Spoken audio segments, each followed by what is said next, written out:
Bonjour, bienvenue dans le programme Archives de la Fondation SCP. Je m'appelle Anna, aussi surprenant que cela puisse paraître. Je serai votre accompagnatrice durant toute la durée du programme. Avant de commencer le programme, je vous prierai d'être persuadé d'être parfaitement sain d'esprit. Si vous êtes fragile d'esprit, quittez immédiatement ce programme.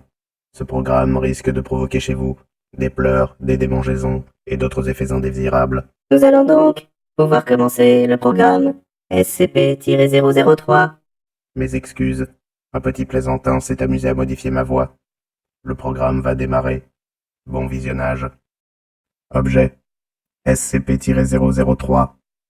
Niveau de menace jaune. Classe Euclide. Description SCP-003 a été trouvé en 1900 par l'agent après le signalement d'une anomalie dans une maison. SCP-003 est un dentier qui aurait appartenu au propriétaire de la maison.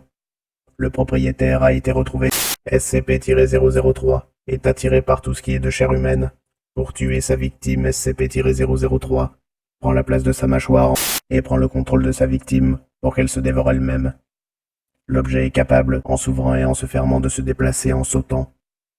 L'objet est aussi capable de glisser sur le sol quand il traîne une victime ou un objet. Le sujet est capable de déchiqueter kilos de viande en 2 minutes. La viande déchiquetée reste en morceaux avant de se détruire en bouillie.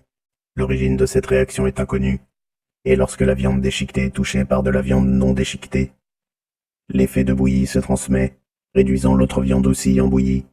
Le sujet est capable de reconnaître de la viande saine par rapport à de la viande empoisonnée. La viande humaine, de la viande animale. SCP-003 est capable de communiquer en français et aurait appris le langage lorsqu'il a...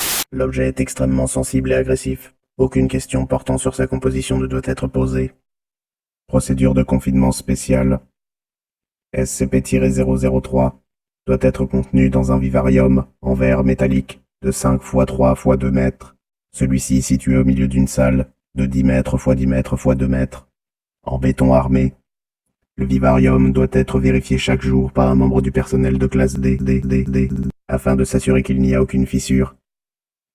L'objet doit tout le temps être manipulé par des classes D. SCP-003 doit être nourri avec une partie d'un humain, bras ou jambes entre autres, entre 20 et 50 ans tous les jours, provenant d'une morgue locale. Et en cas de pénurie, les cadavres des membres du personnel de classe D doivent être utilisés. Le vivarium doit être en permanence à 28 degrés Celsius et doit être nettoyé chaque semaine. Tout dialogue avec SCP-003 doit être approuvé par un responsable de niveau 3 ou plus. Dans la condition d'un dialogue, l'équipe qui interviewe SCP-003 doit installer un micro à l'intérieur du vivarium, de préférence près de l'objet. L'interview ne doit pas excéder 30 minutes. En cas de brèche de confinement, le protocole de rappel doit être appliqué.